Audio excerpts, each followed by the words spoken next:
Bhagavate Ramakrishnaya.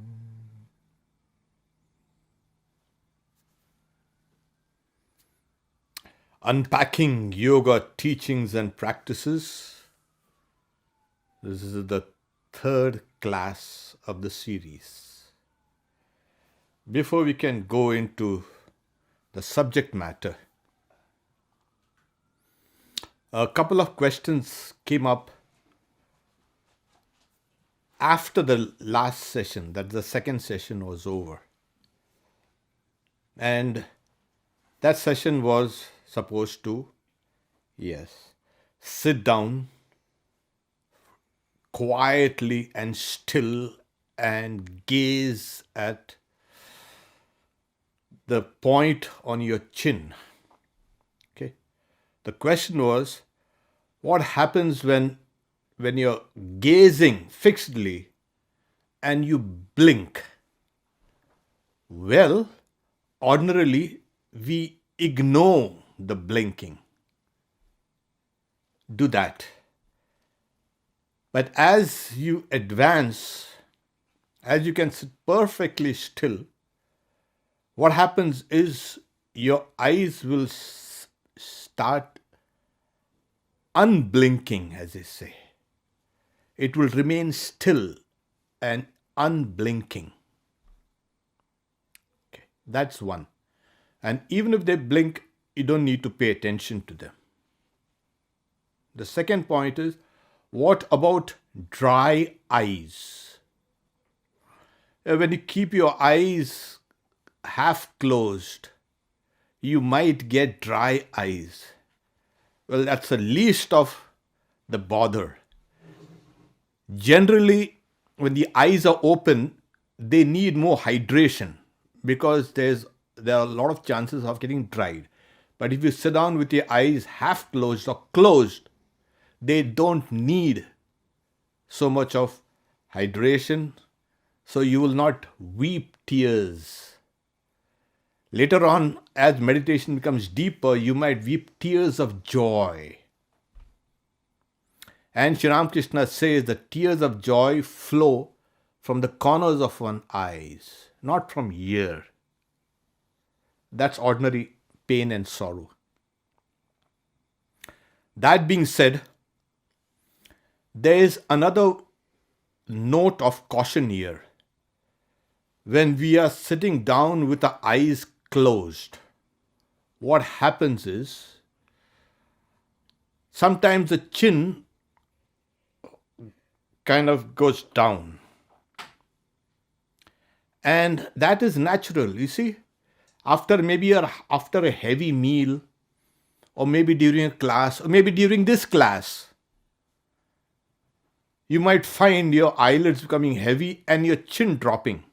You notice?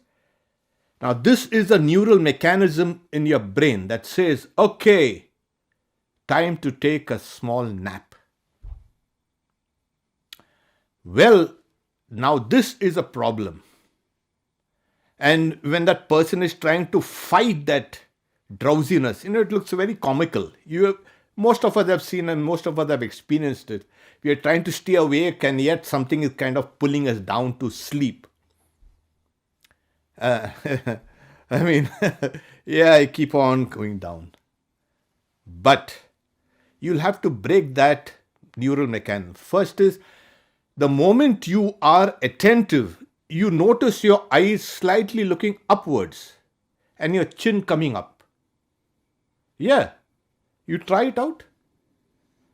And this is the neural mechanism for being awake and alert. Now, when you half close your eyes or close your eyes, that old neural mechanism might kick in. But you have your chin up. And you are fixing your attention on the internal images. So you are not going to sleep. So that neural, you can say, mechanism is now replaced by another neural mechanism that keeps you attentive. Okay. After this, you remember I had kind of mentioned it, that this is going to be a kind of a practical class. So I'm going to ask you, all of you, to sit down straight, keep your chin up. And we are going to sit down still for 2 minutes. Drop your shoulders. Keep your eyes open for now. And whichever position you are now in, just be perfectly still.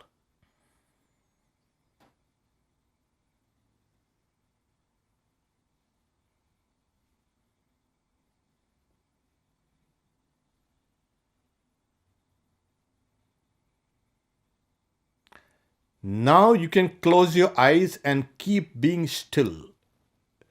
Fix the gaze at the tip of your chin, or the center of your chin, please.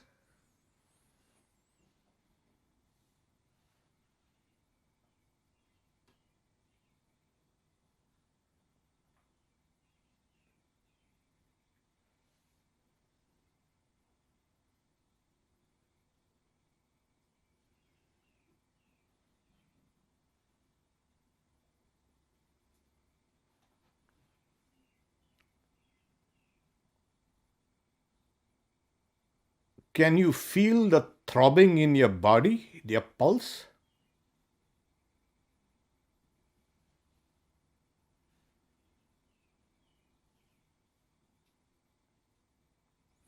Yes, now relax. Open your eyes. You are getting internalized, and that's a good sign. Okay? Now that's the first step.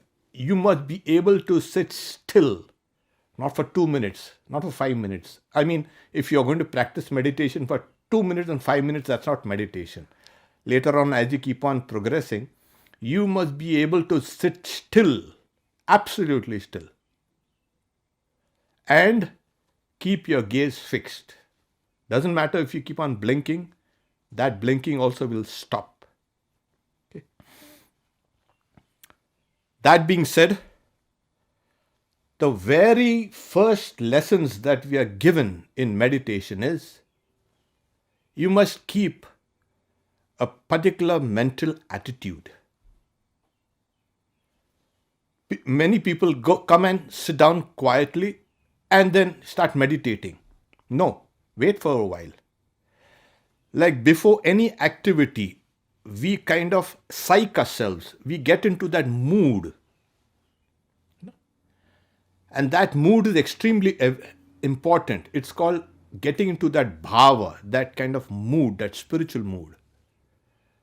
You have to replace your old identity with a new identity. You cannot be meditating with an old identity. I'll tell you the dangers of that. So as you have to get into the spiritual mood, you cannot get into the spiritual mood if you think you are Mr. So-and-so, Miss So-and-so, etc. You have to think of yourself as a soul. You've got to think of yourself as luminous and bright. You've got to think, like Sri Ramakrishna says, you must have a definite relationship with the object of meditation. Otherwise, we see the object of meditation running all over the place, and we also running all over the place. That cannot be called practice of meditation.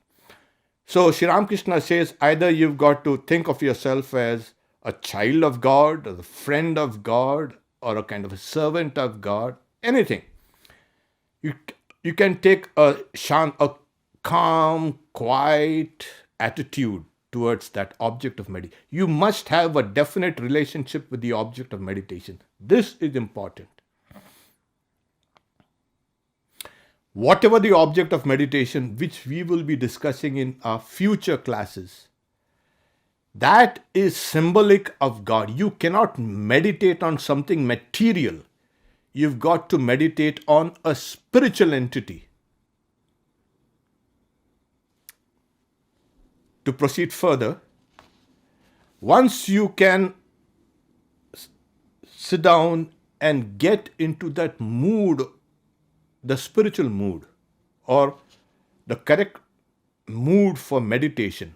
Regular meditators, there is always an undercurrent of that mood in whatever activities they are doing.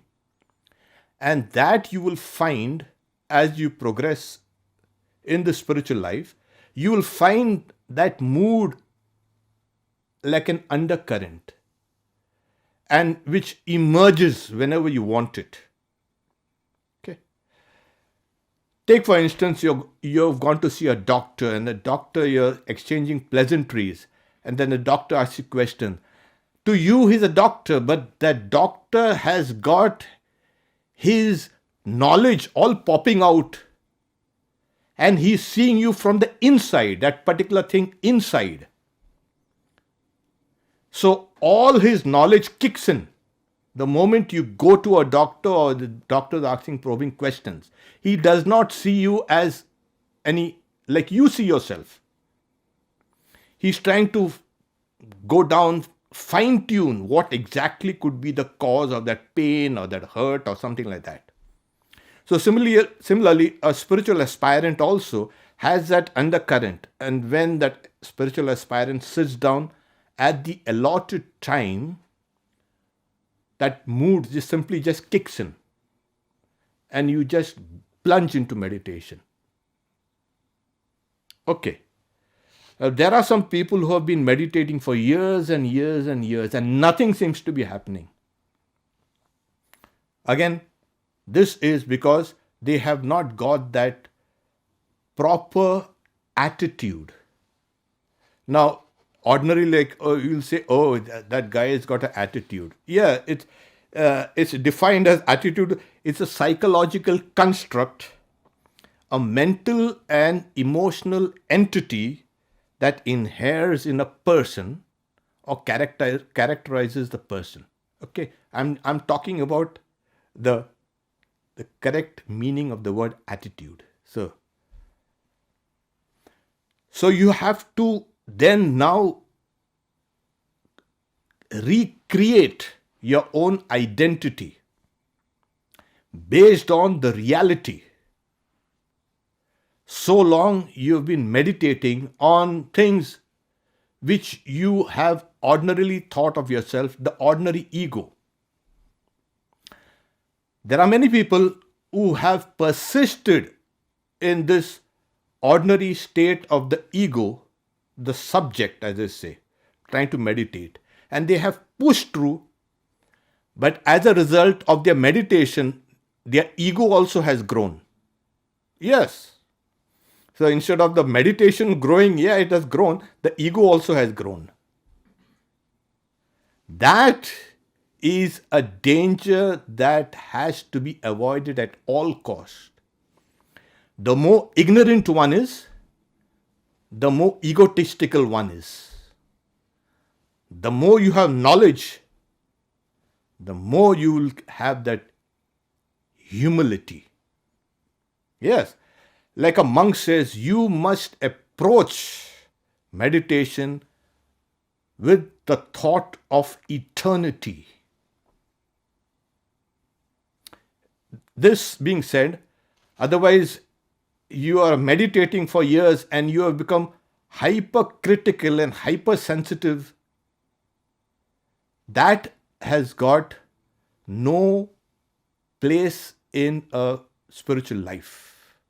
Generally, we are hypersensitive to our own selves and just dismissive about the others. That can never. As you meditate, you will find your heart expanding, which we will take it up in our future classes. But to go, so the idea is, don't meditate on with the ordinary idea of yourself. Okay, I'm a doctor, I'm an executive, I'm an engineer. That is that's ridiculous. You will never be able to meditate. Meditate as I am a point of light, or I am a soul, or I am a child of God, etc. So, by having a transcendent view of oneself, one can proceed now. This is building up the mood while sitting. While you sit down, don't start meditating immediately, please. That's important. People simply just get into this. They are in a hurry. This is a busy world and everybody is busy. Let's do it, meditation also quickly. Give it a little time. Secondly, the mood, the spiritual mood that you have about yourself will change also your ideas about the object of meditation. Yeah. The third is, Sri Ramakrishna says that a definite relationship, the moment you have a transcendent view of yourself, you will have a transcendent view of the object of meditation. Like whichever symbol or deity you meditate on, it will not be just a kind of a shadowy, floating image, sometimes fragmented, sometimes that image is not there, you are there, sometimes the image is there and you are not there, and sometimes you are there and the image is not there. So, as we sit down, let the body and the mind relax. Number one. And I've kind of specified, you are sitting, but you are alert. Another important component when you begin meditation is a prayer for all beings. This is extremely important. Swami Vivekananda says Buddha used to send a current of love to the east, to the west, to the north, to the south, above and below, and the whole world was full of his love. You must be able to send out good thoughts. It's important. It is a part of the meditation processes. And like Swami Vivekananda says, Buddha prayed, let all beings be happy, let all beings be peaceful, let all beings be blissful. So when a person like Buddha, he prays thus, the whole world is full of love. So you can spread out a little love through your prayers. It will make you also much more, you can say, ready to sit down and open yourself to higher ideas. Third is, when you are sitting down to meditate with your closed eyes, the world does not exist for you anymore. Only you are there and God is there. Or the subject and the object, nothing else exists. Get this thing into our heads. Nothing else matters, nothing else exists. Only you are there with your chosen ideal. You are meditating. That's very important. Otherwise, you'll have your phone ringing and your bell ringing and you'll get up and run and come back again. Oh, it's a useless message. Yeah. So, you've got to take this kind of thing seriously. Another important thing is, before you sit down to really meditate, as you're sitting still and with your gaze fixed, generally we have our faculty of reasoning always dominant. And it is more like a discursive, you can say, line of thought. It is digressive, it is rambling, And it keeps on and on and on and on. Sri Ramakrishna used to tell M, the recorder of the gospel, promise me that you will not reason. There it is. So shouldn't we reason? Yeah, you reason after you finished. This is a time to plunge into meditation. Okay. Now, Sri Ramakrishna also says, well, many people, they have spent half their lives undecided whether God exists or no. And where's the time to meditate or call on Him? So, if you want to know what is the truth, keep your reasoning faculties suspended while meditating. We don't want a kind of a turbulence generated there. Another important factor is so many things, even before you meditate, yes. Swami Vivekananda says, one has to suppress the emotional side altogether. Your emotions conjures up, sometimes, most of the times, imaginary things. So when you sit down, your emotions keep on pushing you and pulling you. That person said such a thing and I was so hurt and I was feeling so bad and I've got to take some sleeping pills and this and that and the world is bad. Oh, keep quiet.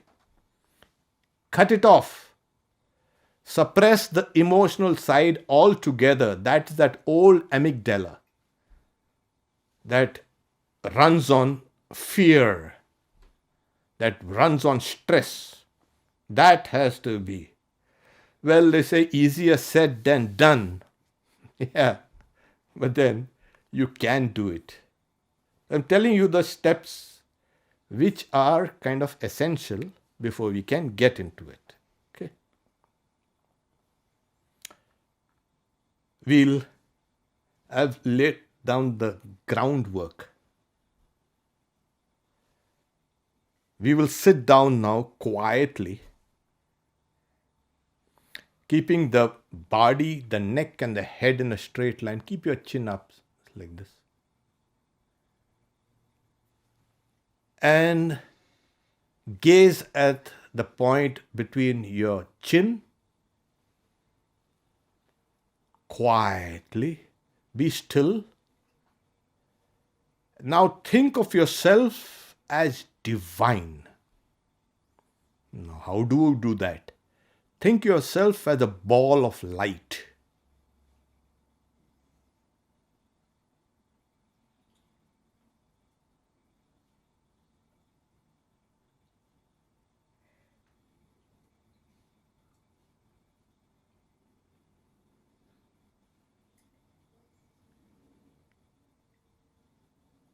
Become aware of your breath, please.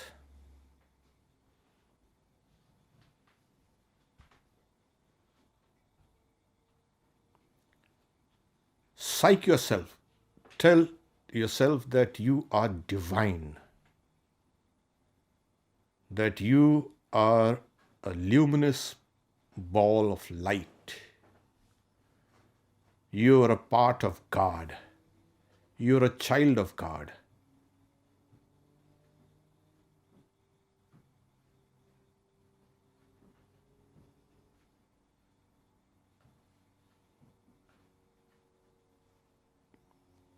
Become aware of your breath, please.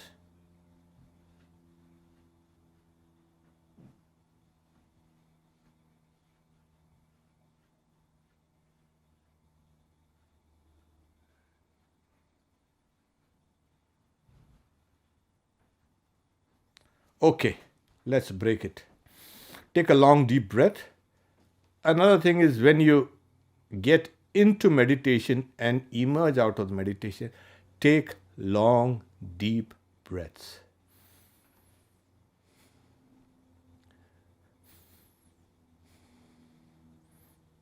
There we have.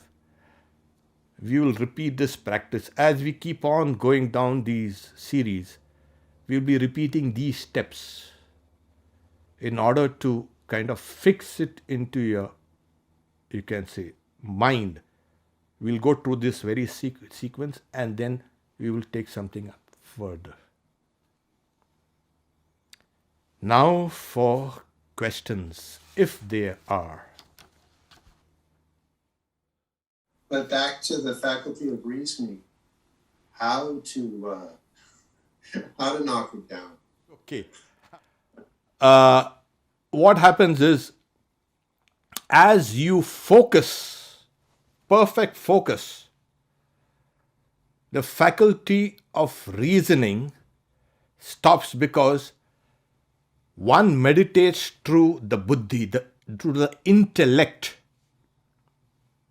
Okay, now this also will be taken up in extension later on.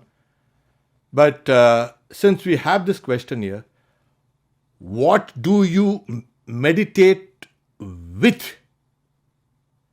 Your instrument is your buddhi, that is the intellect.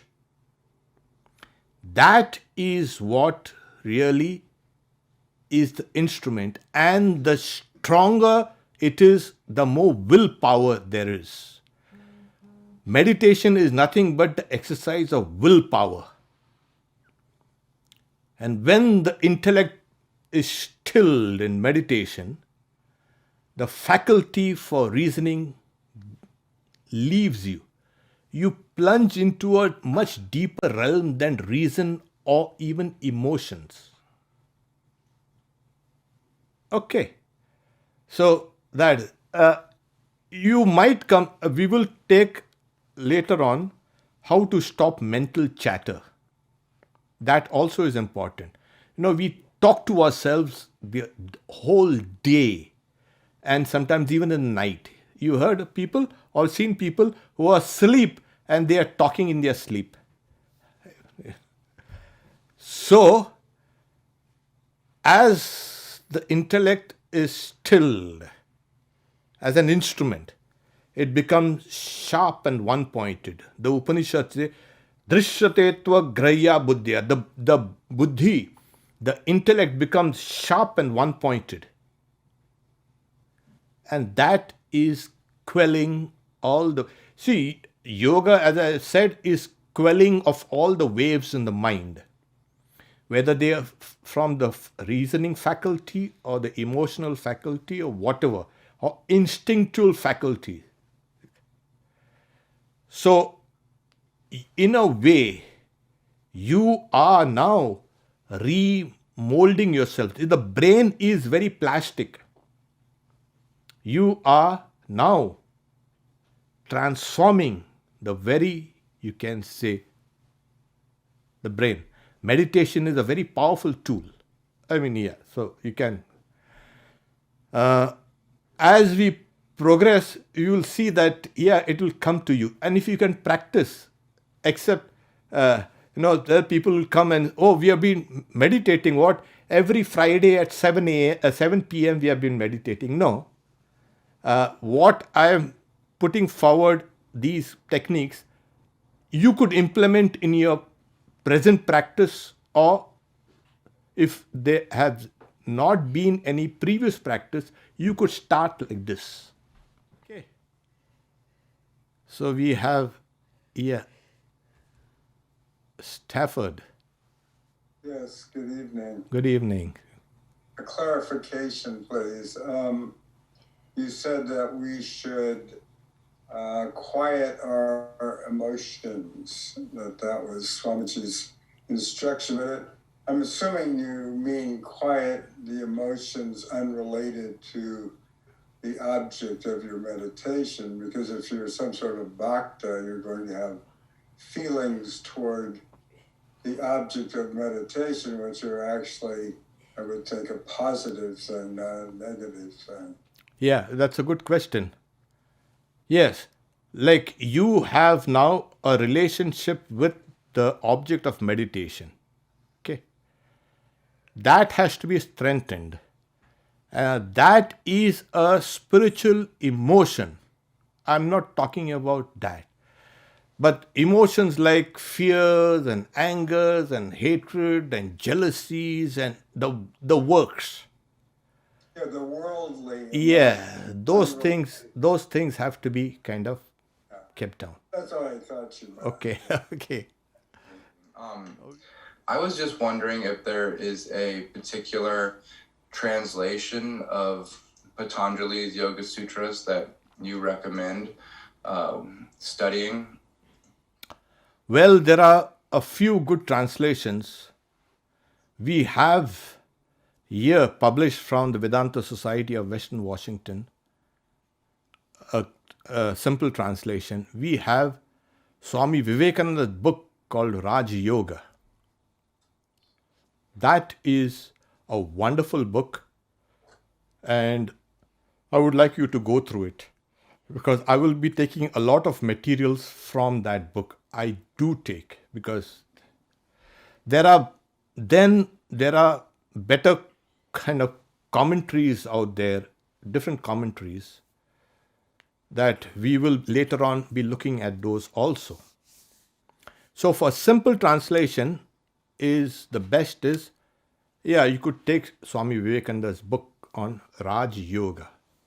That's a discourse on Patanjali's yoga aphorisms. Thank you. Thank you. And my question was, in the last class, you said that we should practice around the same time each day. And for tracking the time, how would we do that? You have a watch somewhere around the house? Okay, can we do that? That was my question. We should put an alarm in there. No. And how do I keep time?